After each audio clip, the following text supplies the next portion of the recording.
마가복음 12장 35절부터 44절까지 말씀 성경 다 찾으셔서 한 목소리로 봉독하겠습니다. 오늘 마가복음 12장 마지막 부분에 해당하는 말씀입니다. 마가복음 12장 35절부터 44절 말씀 여러분 한 목소리로 같이 봉독합니다. 시작. 예수께서 성전에서 가르치실새 대답하여 가라사대 어찌하여 서기관들이 그리스도를 다윗의 자손이라 하느뇨. 다윗이 성령에 감동하여 친히 말하되 주께서 내 주께 이르시되 내가 내 원수를 내 발 아래 둘 때까지 내 우편에 앉았으라 하셨도다 하였느니라. 다윗이 그리스도를 주라 하였은즉 어찌 그의 자손이 되겠느냐 하시더라. 백성이 즐겁게 듣더라. 예수께서 가르치실 때 가라사대 긴 옷을 입고 다니는 것과 시장에서 문안 받는 것과 회당의 상자와 잔치의 상석을 원하는 서기관들을 삼가라. 저희는 과부의 가산을 삼키며 외식으로 길게 기도하는 자니 그 받는 판결이 더욱 중하리라 하시니라. 예수께서 연보궤에 대하여 앉으사 무리의 연보궤에 돈 넣는 것을 보실세 여러 부자는 많이 넣는데 한 가난한 과부는 와서 두 렙돈 곧 한 고드란트를 넣는지라. 예수께서 제자들을 불러다가 이르시되 내가 진실로 너에게 이르노니 이 가난한 과부는 연보궤에 넣는 모든 사람보다 많이 넣었도다. 저희는 다 그 풍족한 중에서 넣었거니와 이 과부는 그 구차한 중에서 자기 모든 소유 곧 생활비 전부를 넣었느니라 하셨더라. 아멘. 지난 10월 한 달 동안에 우리 마가복음 12장 말씀을 통하여서 하나님의 아들이시여 우리들의 구주가 되시는 예수 그리스도를 깊이 있게 묵상하며 또 그 예수님께서 우리에게 원하시는 삶이 어떤 것인지 그것을 실천하려고 애써 왔습니다. 오늘 그 마지막 5번째 시간으로요. 한번 따라 하실까요? 하나님 아들의 책망. 네, 책망이라는 게 좀 가슴이 아프죠? 마지막으로 하나님의 아들의 책망이라는 제목으로 하나님 말씀 나누겠습니다. 먼저 지난 말씀들을 한번 복습해 봐야 되는데 기억나시나요? 그럴 줄 알고 여러분 주보에 설교 나눔지에 지난 말씀 나눔들을 좀 제목들을 정리해 보았습니다. 한번 설교 나눔지 살펴보시겠습니까? 첫 번째, 하나님 아들의 권세였습니다. 하나님의 자녀가 되는 권세는 언제나 하나님의 복음을 전하는 권세로 연결됩니다. 아멘입니까? 왜냐하면 우리가 예수님을 믿고서 하나님의 자녀가 되었다고 하는 권세 안에는 이미 예수님을 전하여서 하나님의 자녀가 되게 하는 권세가 포함되어 있기 때문이에요. 그래서 하나님의 자녀가 된 우리들은 반드시 하나님의 복음을 전해야만 합니다. 두 번째로 하나님의 아들의 지혜입니다.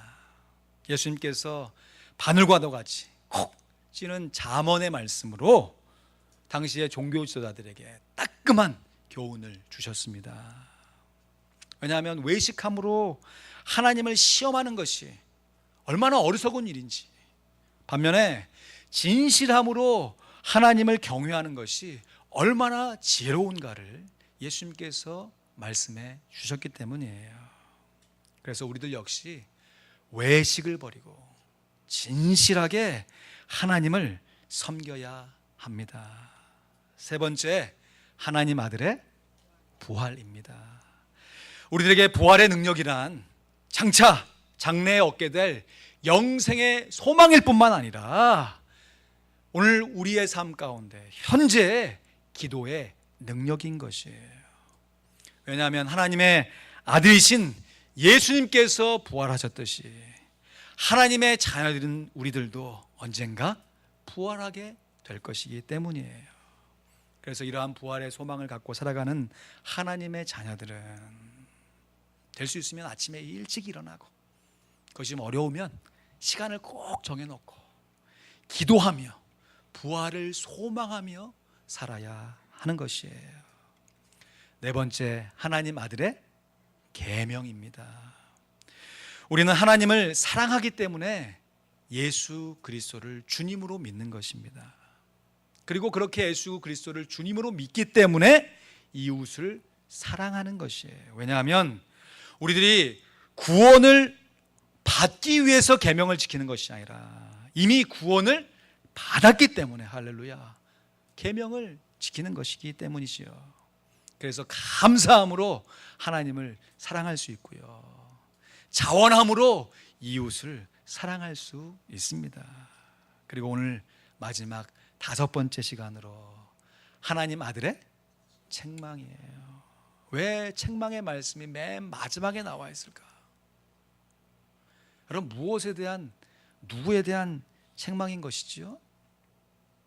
예수님께서 교훈하신 중요한 네 가지, 권세와 지혜와 부활과 계명에 대해서 제대로 이해하지 못하고 또 그 말씀대로 온전하게 실천하지 못한 것에 대한 책망이 아니겠습니까?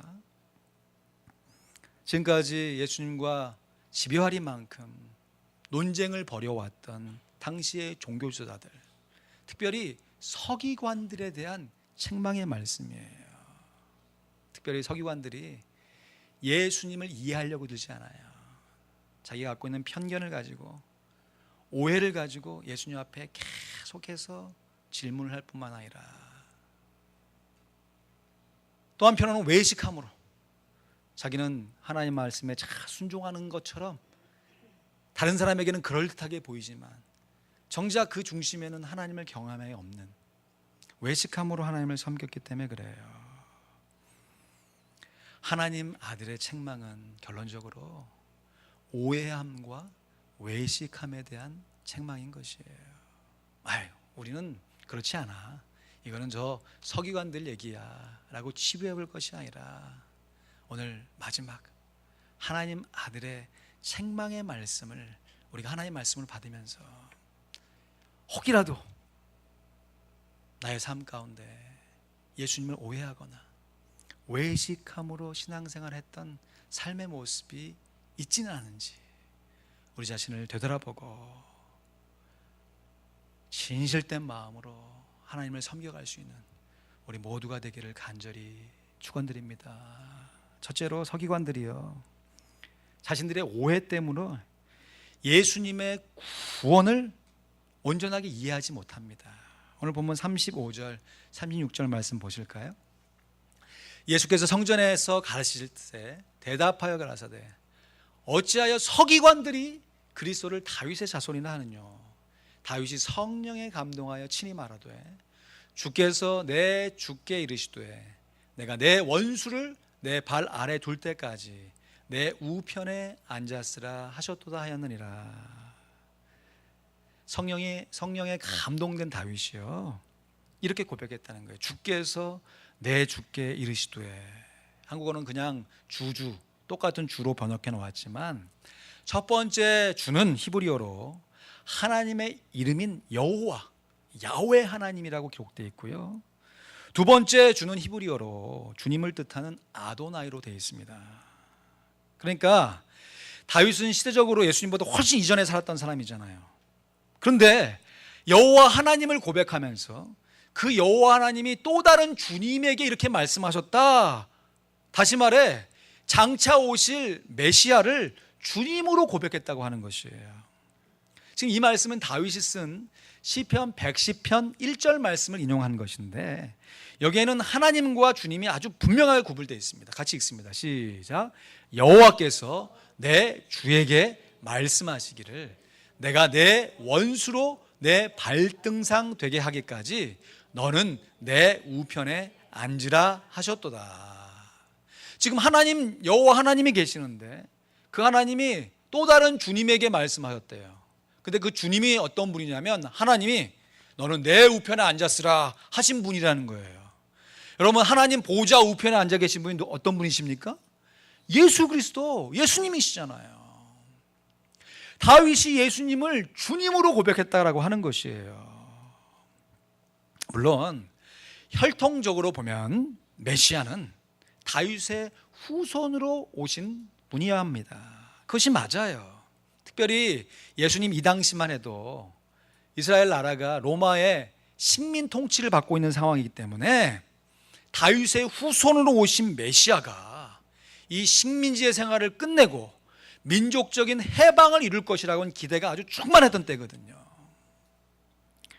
그러나 다윗의 후손으로 오신 메시아는 비단 이스라엘 민족만을 구원하시기 위해 오신 분이 아니세요. 다윗의 후손으로 오신 메시아는 이스라엘 민족도 구원하시지만 온 세상의 사람들을 구원하시기 위해 이 세상에 오신 주님이신 것이지요. 서기관들이 크게 오해한 부분이 여기에요. 메시아가 구원자라는 걸 알았어요. 그렇지만 그 메시아가 우리만 구원해 준다, 우리 민족, 율법을 잘 지키는 우리들만 구원해 준다 라고 하면서 율법을 잘 지키면서 민족의 정체성을 지키는 것이 구원을 예비하는 길이라고 생각했던 것이죠.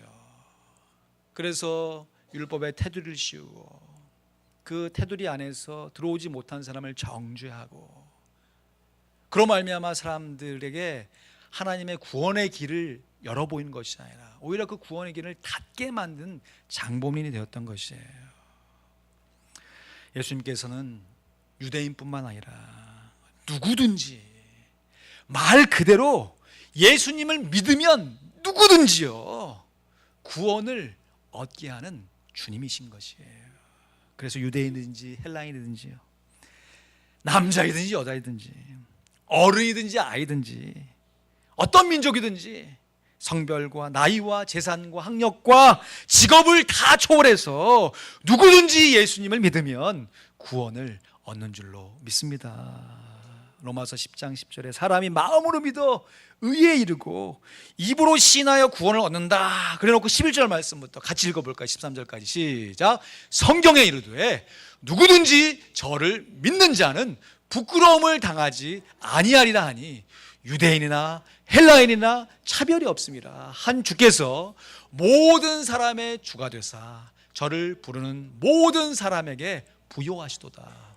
누구든지 주의 이름을 부르는 자는 구원을 얻으리라. 할렐루야. 그래서 여러분, 우리들도 오해하면 안 됩니다. 나만 구원받았으면 다 됐다, 내 가족만 구원받았으면 다 됐다 라고 하는 협소한 구원관으로 만족해서는 안 된다는 것이에요.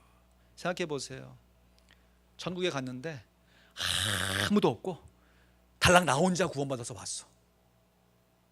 그리고 영원히 살아. 여러분, 그것이 기쁨이 되겠습니까? 그것이 진짜 축복이 되겠냐 하는 것이에요. 하나님께서 우리를 구원해 주신 것은 우리를 통해 또 다른 사람을 구원시키기 위해서 우리를 부르신 줄로 믿습니다. 하나님의 부활에, 하나님의 권세의 능력 안에는 그 부활과 권세를 누리는 사람들이 또 다른 사람들에게 그 부활의 권세를 누릴 수 있도록 복음을 증거하는 것이 포함되어져 있는 것이에요. 둘째로, 서기관들은 또한 자신들의 외식함 때문에 예수님의 섬김을 온전하게 실천하지 못해요. 여러분, 하나님께서 다윗을 선택하셨을 때를 한번 기억해 보십시오. 사무엘 선지자를 통해서 다윗에게 기름을 부을 때 사람은 외모를 취하지만 하나님은 어디를 보신다? 다 알고 있습니다. 중심을 보세요. 사람은 외모를 보지만 하나님은 중심을 보세요. 여러분, 외모를 가꾸는 것이 뭐가 잘못된 것이에요? 이왕이면 아름답게. 얼마나 아름답게 오셨어요 오늘. 평소에 뭐 큰 귀걸이, 진한 립스틱 바르시나요? 그런데도 오늘 주일이니까 평소보다 깨끗한 옷 입고 이왕이면 정말 단정한 모습으로 하나님 앞에 나와 예배 드리는 것이 뭐가 잘못된 것이에요? 오히려 잘한 것이죠. 그런데 그렇게 거치장하는 모습은 우리에게 있는데 우리의 중심 가운데 하나님을 경외함이 없이 그저 형식적으로 종교적으로 하나님께 반복하여 예배 드리는 것이 문제가 있다고 하는 것이죠. 예수님께서 외식하던 서기관들을 이렇게 책망하세요. 38절 39절 말씀에 예수께서 가르치실 때 가라사대 긴 옷을 입고 다니는 것과 시장에서 문안받는 것과 회당의 상자와 잔치의 상석을 원하는 서기관들을 삼가라. 그러면 사람들이 외식에 빠지게 되면요, 이 외식이 내가 빠지고 싶어서 내가 빠져야지 해서 빠지는 것이 아니고 자기도 모르는 사이에 서서히 마치 내 발에 박힌 굳은살처럼 언제 이렇게 내 발이 딱딱해졌지? 내 뒤꿈치가 왜 이렇게 딱딱해졌지? 놀라는 것처럼요, 자기도 모르는 사이에 외식의 상태로 빠져들게 되는 것이에요. 처음에는 마음 가운데 중심으로 하나님께 예배했겠죠. 그러다가 중심이 점점 약해지고 외모만 점점 신경 쓰는 그 모습이 굳어져 가면서 어떨 때는 중심에는 전혀 하나님을 향한 기대함과 갈망함이 없음에도 불구하고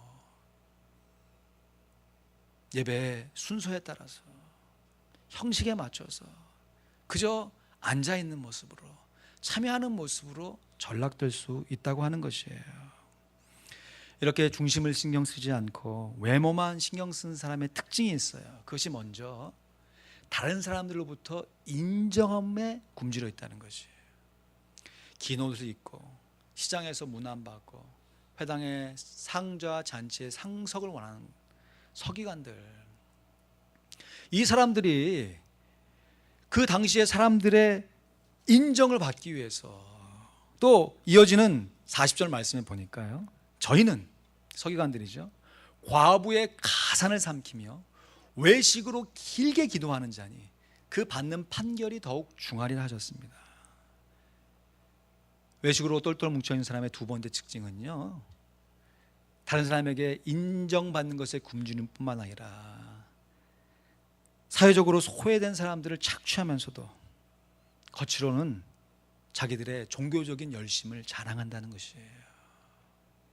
오늘날 어떤 이단 종파의 교주들 같은 경우에 앞에 화려하게 옷을 입고 강연하고 사람들 많이 모인 곳에 타지만 그 뒤에 것을 살펴보면 수많은 재정비리가 있고 가난한 사람, 연약한 사람들의 돈을 착취해가지고 호의호식하는 그런 모습들, 물론 우리가 그런 모습은 아니라 할지라도 우리 마음 가운데 내가 조금 행한 어떤 봉사와 사역의 결과들을 누가 알아주지 않는 것 때문에 마음 속상한 적이 있었던 것은 아닌가. 그리고 내가 다른 사람의 돈을 착취하지는 않지만 힘들고 어려운 사람들을 그냥 외면했던 적은 없는가. 말씀을 통해서 우리 자신을 살펴보기를 원하는 것이에요. 이렇게 자기 중심에서 우러나온 기도, 진실된 섬김의 모습으로 하나님께 나아가지 않고 다른 사람을 의식함으로, 외식함으로 섬기고 기도하는 사람들이 결국에는 하나님의 중한 판결을 받게 된다고 하는 것이에요. 이사야 10장 2절 말씀에도 하나님께서 분명하게 경고하십니다. 빈비판 자를 불공평하게 판결하여 내 백성의 가련한 자의 권리를 박탈하며 과부에게 토색하고 고아의 것을 약탈하는 자는 화 있을진저. 예수님께서는 분명하게 겉모양으로는 경건한 척하면서 정작 속 안에는 소외된 사람을 착취하며 살았던 서기관들을 강하게 책망하셨습니다. 그래서요, 우리들도 외식함 없이 살아가야 되는데, 특별히 우리 마음 가운데 비교하면서 내가 저 사람보다는 그래도 잘하고 있지 않느냐, 내가 저 사람보다는 조금 더 열심히 내고 있지 않느냐 라고 하는 자기 의를 드러나고 있는 마음이 있지 않는지, 날마다 주님 앞에 겸손한 모습으로 우리 자신의 모습을 살피며 나아가야 할 것이에요. 서기관들은 예수님의 말씀을 오해하고 예수님의 섬김을 외식함으로 오해했어요. 그러면 우리들이 어떻게 예수님의 말씀을 제대로 이해하고 외식함 없이 진실함으로 하나님께 나아갈 수 있는가? 그 기준과 본보기는 어디서 찾을 수 있는가? 예수님께서 결론적으로 이러한 책망을 받지 않도록 그 당시 서기관들과 제자들 앞에서 한 과부의 예를 들어 보여주십니다. 41절에서 33절 말씀에 보니까요, 예수께서 연보궤를 대하여 앉으사, 헌금통이죠, 무리의 연보궤에 돈 넣는 것을 보실세 여러 부자는 많이 넣는데 한 가난한 과부는 와서 2렙돈 곧 한 고드란트를 넣는지라. 예수께서 제자들을 불러다가 이르시되 내가 진실로 너에게 이르노니 이 가난한 과부는 연보궤에 넣는 모든 사람보다 많이 넣었도다. 여러분, 예수님께서 이 과부를 책망하시는 겁니까? 칭찬하는 겁니까? 칭찬하고 계시죠. 분명히 칭찬하세요. 근데 여러분, 좀 살짝 당황스럽지 않으세요? 그냥 칭찬하셨으면 얼마나 좋았을까.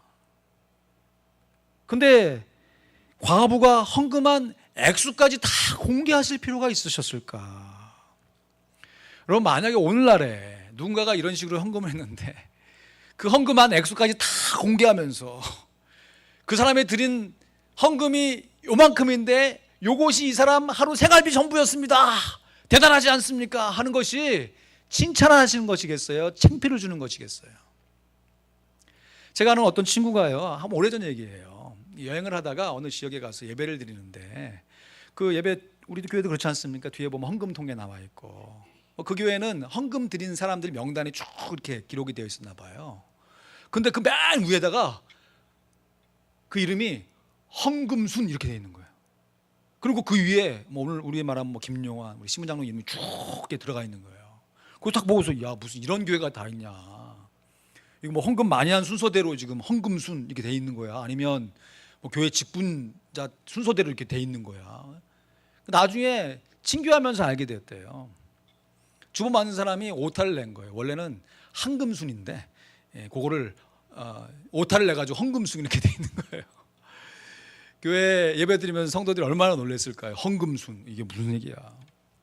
여러분, 우리가 지금 여러분 들어오시면서 헌금 낸 것을 봉투에 있는 걸 다 꺼내가지고 순서대로 쭉 나열하면서 가장 적게 드린 사람을 앞으로 나오세요, 아유, 훌륭하십니다 하면서 정말 어려운 환경 가운데서도 이 돈을 드셨습니다 라고 회중 앞에서 광고 시간에 소개했다면, 그럼 그것이 칭찬이겠냐 창피겠냐 하는 것이에요.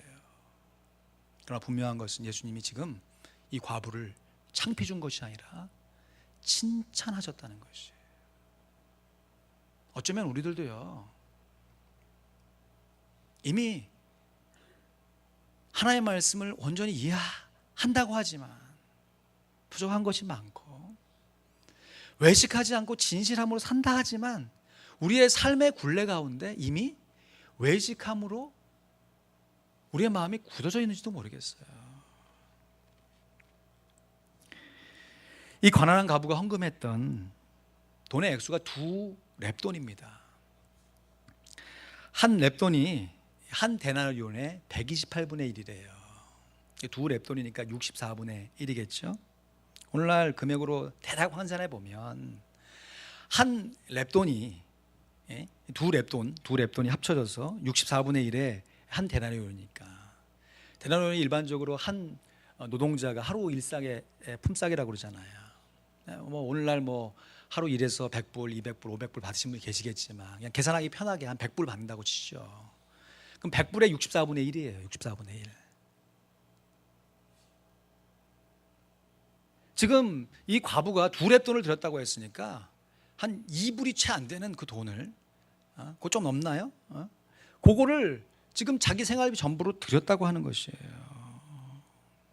44절 말씀에 예수님께서 이 과부를 분명하게 칭찬하십니다. 저희는 다 그 풍족한 중에서 나왔거니와 이 과부는 구차한 중에서 자기 모든 소유 그 생활비 전부를 넣었느니라. 말씀을 준비하면서 곰곰이 생각해 보았어요. 야, 나는 과연 우리 성도들의 헌금을 이렇게 공개할 수 있는 배짱이 있을까? 거꾸로 내가 드린 헌금이 공개되었다면 나는 많은 사람들 앞에서 당당할 수 있을까? 여러분, 정말 우리가 헌금의 외모, 그 액수보다 그 헌금의 중심, 그 진실됨을 더 중요하게 여기고 있는가 하는 것이에요. 좀 더 확장시켜 보면 우리가 살아가는 우리의 사역과 우리의 규모, 우리 교회는 과연 성도들의 숫자보다 성도들의 신앙을 더 중요시 여기고 있는가? 둘 다 중요한 것이지만, 여러분, 우리는 사람을 대할 때 과연 그 사람이 갖고 있는 재물보다 그 사람의 됨됨이, 인격을 더 중요하게 여기고 있는가 하는 것이에요. 말씀드렸듯이 어쩌면 우리들 모두가 이 서기관들처럼요, 중심보다는 외모에 더 많은 신경을 쓰며 신앙생활을 하고 있는지도 모르겠어요. 그러나 우리 주님 예수 그리스도, 우리의 구주 되신 예수 그리스도께서는 사람의 외모를 보시지 않고 사람의 중심을 보십니다. 골로새서 3장 25절 말씀에 분명하게 이렇게 얘기해요. 불의를 행하는 자는 불의의 보응을 받으니 주는 외모로 사람을 취하심이 없느니라. 물론 여건이 되어서 외모까지도 좋으면 참 좋겠지만, 규모나 숫자가 잘 채워지면 너무너무 좋겠지만, 꼭 그렇지 않더라도요, 주님께서 우리의 중심을 보시기에 우리가 주님 앞에 나아갈 때 겸손한 모습으로, 진실된 모습으로 주님 앞에 나아갈 수 있어야 하는 것이죠. 그래서 지금까지 예수님께서는 단 한 차례도 양보하지 않으셨습니다. 집요하리만큼 예수님을 책잡으려고 논쟁을 피우면서 예수님께 질문하는 종교 지도자들에 대해서는 한 채 양보가 없으셨어요. 끝까지 맞서 세우시면서 대적하셨지만, 한 가난한 가부, 사회적으로 소외되고 오늘 말씀에도 구차한 생활을 하는 그 생활 형편 중에 적은 액수를 드렸지만 자기의 모든 것을 드린 그 과부를 모든 사람 앞에서 칭찬해 주셨던 것입니다. 말씀을 맺어요. 오늘 말씀의 제목이 하나님 아들의 책망입니다. 안타깝죠. 예수님께서 서기관들의 무지함과 외식감을 책망하셨기 때문이에요. 오늘 우리에게도 그러한 책망이 있을지 모르겠습니다. 그러나 마가복음 12장의 마무리는 하나님 아들의 책망이 아닌 하나님 아들의 칭찬으로 끝이 납니다. 예수님께서 가난한 한 과부의 진실함과 헌신함을 칭찬해 주셨기 때문인 것이에요. 그러므로 우리 모두가 예수님으로부터 책망이 아닌 칭찬을 받아야 할 줄로 믿습니다. 나만 구원받으면 다 된다, 나만 잘 살면 된다 라고 하는 편협한 구원관을 벗어버리고, 나를 통해서 내 가족과 이웃이, 나아가서 나하고 한 번도 얼굴을 보지 못한 세계 열방 가운데 있는 사람들이 구원을 받아야 한다, 그 분명한 예수님의 마음을 온전히 깨닫고요, 반복되어지는 예배의 생활, 우리의 경건의 생활 가운데 혹이라도 내가 사람을 의식해서 외식함으로 사역하거나 예배하거나 봉사했던 적이 없는지 날마다 살피면서 주님 앞에 벌거벗은 모습으로 나의 모든 것을 주님 앞에 바칠 수 있는 하나님의 사람이 되어야 할 줄로 믿습니다. 모쪼록 하나님의 아들의 권세와 지혜, 그리고 부활과 계명에 대해서 예수님께 책망을 듣는 것이 아니라 부족하고 약할지라도 칭찬을 드리며 하나님 앞에 설 수 있는 하나님의 자녀가 되어지기를 주님의 이름으로 간절히 축원드립니다. 기도하겠습니다.